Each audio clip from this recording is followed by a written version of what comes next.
Wilkins in the pistol, fakes the handoff to Benjamin. Long throw downfield, looking for Darby. Caught for a touchdown. Arizona State takes the lead.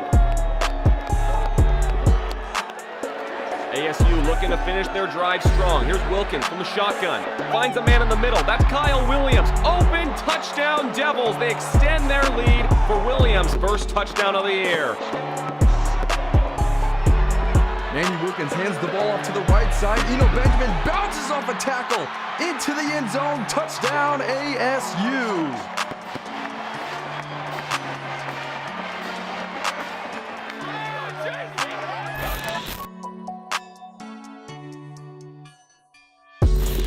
What's happening, y'all, and welcome into the house here on houseofsparky.com. Blaine McCormick, Oster Burnett with you for today's show. And, well, the fall colors are usually in bloom at this time of the year. Not so much in the desert, but up in Eugene, you saw plenty of them. I mean, all the trees, they were in full fall colors, and the people up in Oregon, they were so nice, too. There was a woman that I sat next to on the plane. Her and her husband, they gave me a ride right from the airport right to my hotel. Wow. So a fantastic experience for me up in Oregon. But not a nice game for Arizona State in terms of football. Yeah, it was a really rough game. I mean, we're going to get into it later on the show where Frank Darby, I still don't know if he's in or out of that two-point conversion. But yeah, speaking of that game, let's get right to the highlights.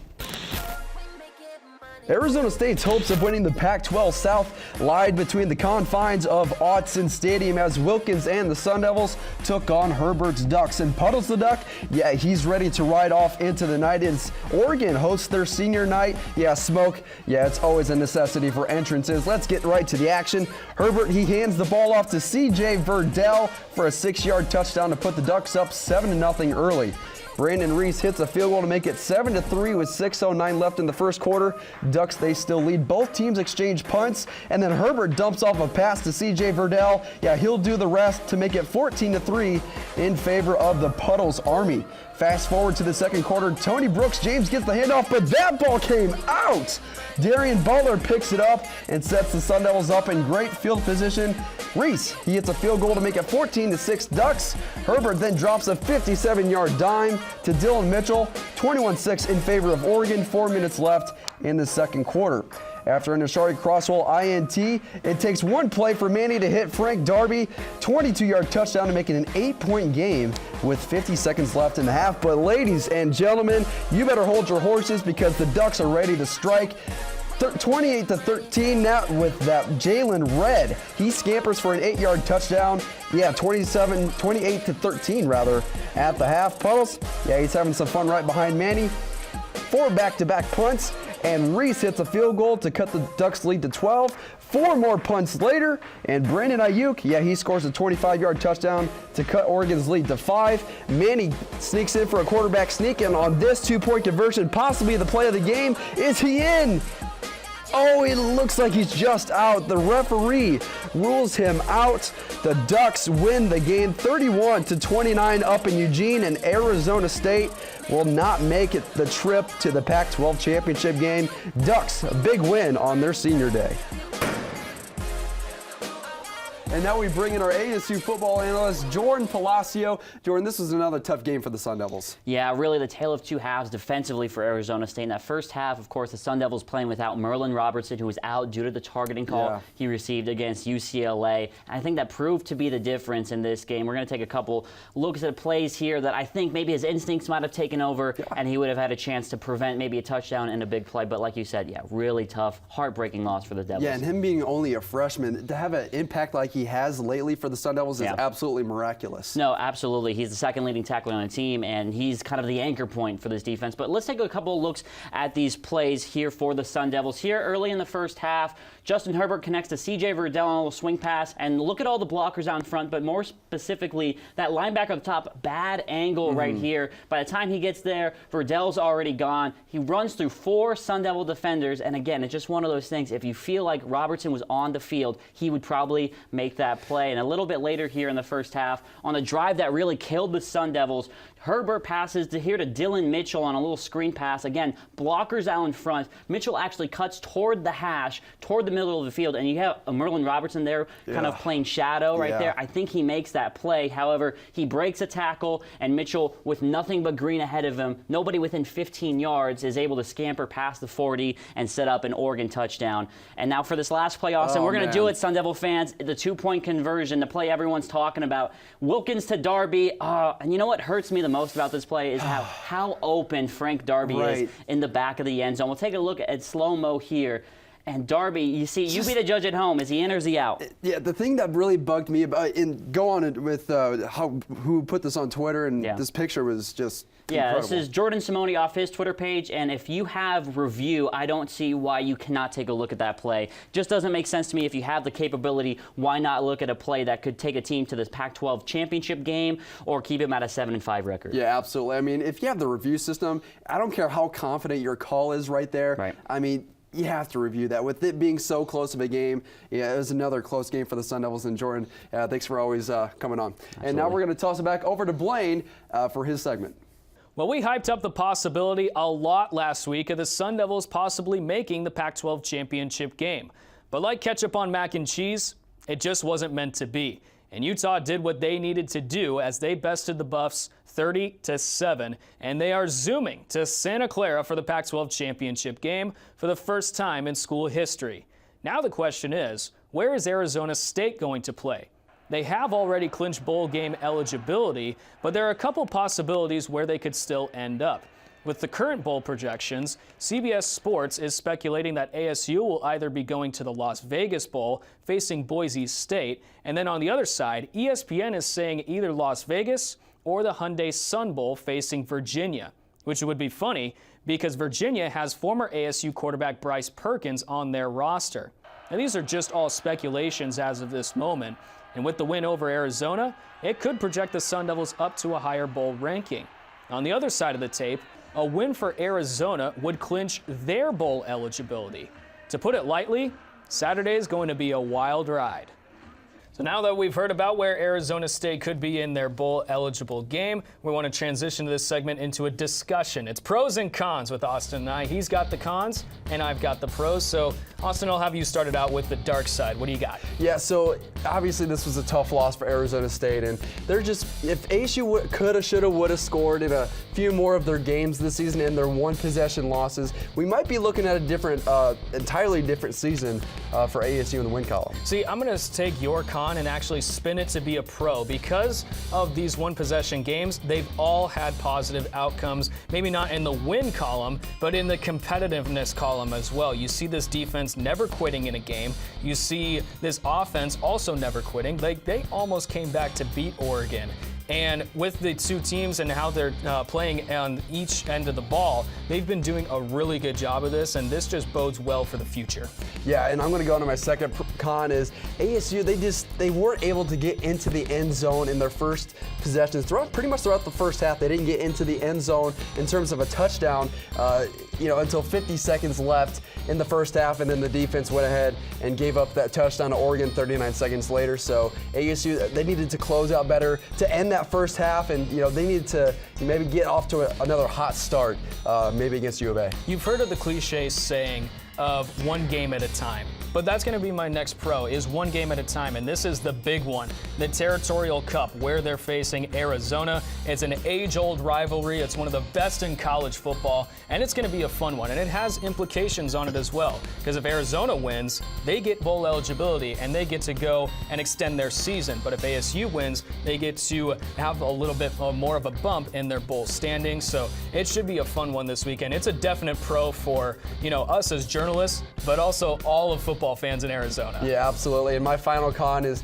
man, it's that two-point conversion, man. I can't get over it. It's not the fact that he was in or out. It's the fact that the referees didn't review it. Yeah. It's with the ability to review plays nowadays and all the technology that goes into it. I just think that they needed to review that play wholeheartedly, and it was just a really rough outcome considering that they didn't review that play. And then looking at Arizona's schedule. This is my last pro for the day, and we'll end this segment here. There's been a lot of losses. And there's been a lot of bad losses. There hasn't been those one-score losses that Arizona State has had. you got to look at some of these games. 45-18 to Houston, not good. 24-20, it's a close loss to USC. USC, they had an up and down season. 42-10 to Utah. Arizona State beat them, and Utah's going to the Pac-12 South, representing the South rather, in the Pac-12 championship. 69-28 loss to Washington State. Can you believe that? The Cougs are a really good team. Not taking anything away from them or Gardner Minshew. They are a really good team, and they just throttled Arizona. But that'll do it for pros and cons on this segment. And now we bring in Scotty Gange up on the terrace to talk about this Arizona team. And like I said, kind of up and down, but what has been wrong with this Arizona team ever since getting in Kevin Sumlin? Blaine, to answer your question, there's been a lot that's been going wrong this year down in Tucson. Yes, they have a pretty decent record, one game away from bowl eligibility, but to really focus on Kevin Sumlin, Khalil Tate, they've been crashing heads all year long, especially in the beginning of the season. It's gotten a little better, so kind of let's take a walk down memory lane of this season. Let's go back to around week 4, week 5 against USC, and this is a classic example of Khalil Tate just trying to do way too much. He's rolling out to his left and throws a lob pass that's just terrible, intercepted. Of course, Arizona ended up losing that game to USC at home. They're only one loss at home this season, but it's just not a good play. He's just pressing way too much, but we're going to continue on later in the season to kind of show the Khalil Tate that we're also so easily known to watching him play. Just such a great ball player when he's in his own element. Makes his way all the way to the left, throws it across his body, as you can see, and just throws an absolute dime. So that's the Khalil Tate I think we're going to see, but there obviously has been lots going wrong with Kevin Sumlin and Tate this year, but as the season's gone on, they've gotten a little more comfortable with each other, and for the Sun Devils on the defense, especially Herm Edwards said it,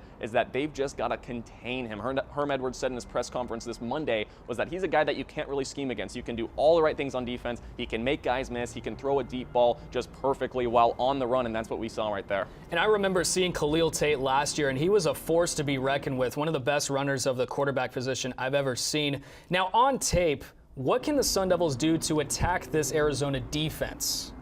Yeah, I really think the biggest place the Sun Devils can strike is offensively, just for big plays. Get N'Keal Harry, get Eno Benjamin, get them for big plays, and we're going to see a few examples of that just throughout the entirety of the season. Of course, they got pummeled by Washington State, and you're going to see it right here. Trips down to the bottom of the right with a solo man up top. Think of that as N'Keal Harry, Frank Darby, a deep ball. Of course, it's caught for a 50-yard touchdown for Gardner Minshew and company back last week against Washington State. Let's go for a run play. You can see both USC linemen coming out, taking control of the Arizona linebackers, and that brings another deep, long run for USC. So you just see these big plays week in and week out. It was pretty hard to pick which ones I wanted to focus on, and here's one more. It's a UCLA tight end going a one-on-one, and this is just easily, he runs right by him on a 3 deep. If you're an Arizona safety, you can't let that happen, and they just have let that happen so many times this year. And the last one, I kind of just had to put this in here because I think it's pretty funny. It's special teams. ASU has had some explosive special teams plays, and this is probably the worst special teams play I've ever seen in my life. Look at this. He loses the ball, and it's a touchdown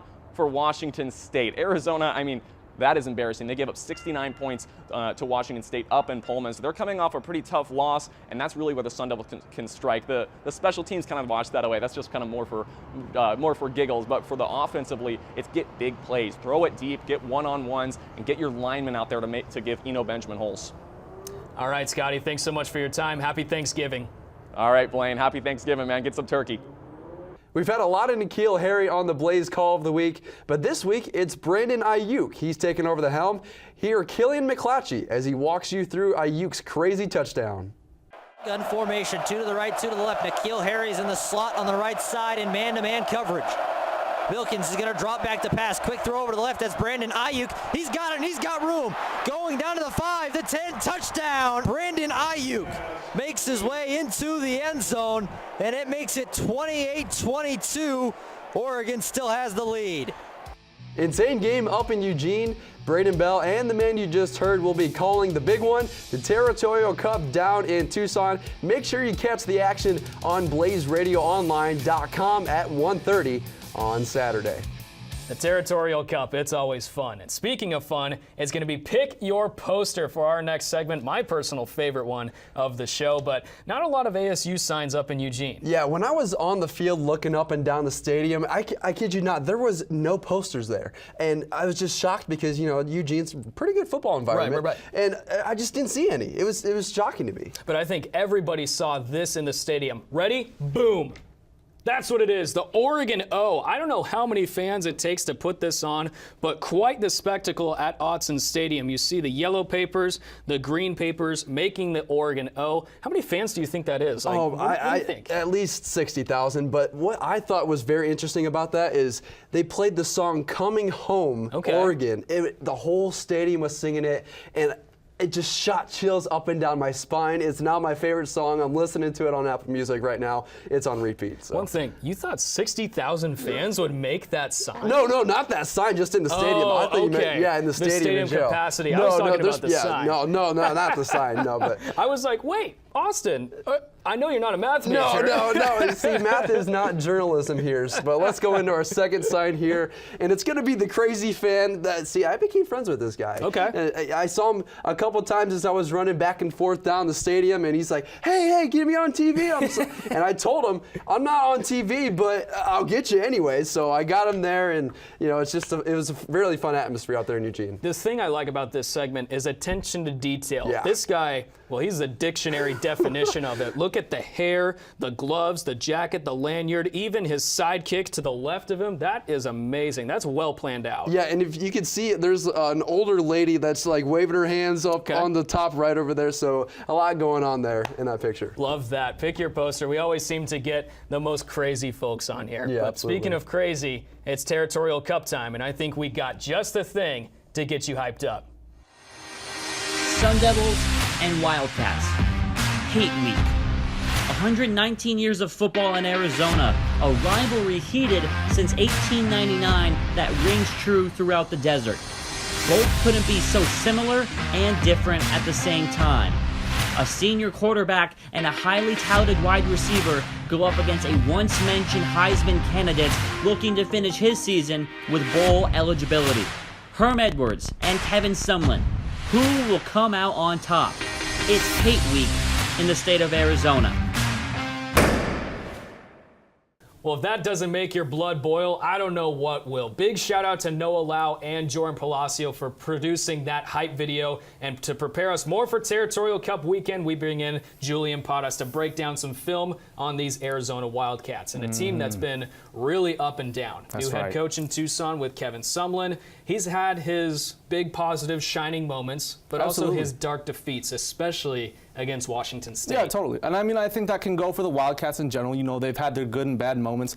They've been a tad bit inconsistent. You know, offensively, you know, they have Khalil Tate. They have some other pieces as well. But their defense is something that's been lacking this season. And I think you were able to see those weaknesses, especially in that Washington State game that they had earlier this week. So we're going to be able to go through those today. So what do you have on tap for us today? All right, so check this out. So the first clip that I would love to get into this. The first clip we got, quarterback for Washington State. You can see that he's watching the end zone, and you can see that the defensive line for Arizona, they're not really able to overpower their will over the opponent. So that's one of those weaknesses that Arizona State is going to be watching out for on Saturday. And once he gets the ball out of his hands, he's throwing it down. Too much space. Not enough coverage on the opponent. So Arizona is currently lacking in those areas as well. In the end zone, in the coverage. Those kinds of things are going to be factors to look out for on Saturday for Arizona State as well as Herm Edwards. And especially with this play where you get the fumble as well. I mean, ball security is going to have to be a big factor in this one. Absolutely. And in this matchup, they had three of those fumbles, you know, and four turnovers in total. One of them was actually an interception as well. So ball security is definitely something that Arizona State is going to have to watch out for. I think Herm Edwards is going to be able to drop some plays, find a way to make them overwhelmed in order to get those turnovers in the meantime. And especially with a big defense like ASU has, especially with Merlin Robertson coming back, he doesn't have the targeting penalty. Now on this play, this is kind of interesting, and I like how you pointed this out. Take me through the progression in the red zone for Wazoo. So you look at the formations, you think that everything is right, and when you thought that Arizona actually had something planned, this entire left side of the field is completely open. So you have to wonder, their defense is a little bit predictable, if anything, so it's easy to read.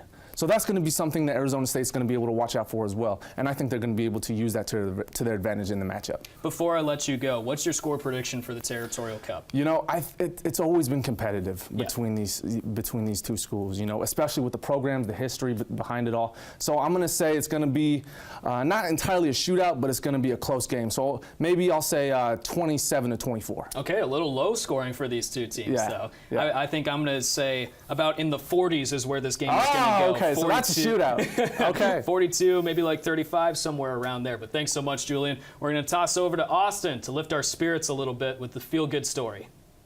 Cam Phillips? Yeah, you probably haven't heard much of his name or that there even was a Cam Phillips on this ASU football team. But he made his name known loud and clear on Saturday as the true freshman safety intercepted his first pass of his young college football career. And what a time to make your first pick. I mean, intercepting a potential top 5 NFL draft pick in Justin Herbert isn't a bad way to get your first college INT. Phillips may just be getting started here at ASU, but get to know his name and get to know it well, because he's going to be making an impact on this ASU defense for the next 3 years. And it's why Cam Phillips is our feel-good story of the week. Tossing it now to our Pac12 Top Plays of the week, UCLA and USC, as Wilton Speight drops back, throws up a bomb to Theo Howard, and toe drag touchdown for the Bruins. Absolute snipe for Speight. Incredible throw there from the former Michigan Wolverine, but a more incredible catch here from Samson Nakua. The quarterback Shelley for Utah threads the needle, and Samson Nakua, holy cow, heck of a catch there in the snow in Colorado. I love that because winter in Colorado, there's nothing like that. How about Gardner Minshew for Washington State? He threw 7 touchdowns on the day and earns our Pac-12 Top Play of the Week, or should we say top performance. Check out these numbers: 43 of 55, 473 passing yards, 7 passing touchdowns, and a goose egg for interceptions, and 1 marvelous mustache for Gardner Minshew. Breaks a school record for Washington State and just breaking down barriers for that college football playoff talk for Wazoo. Incredible day, and Wazoo wins big.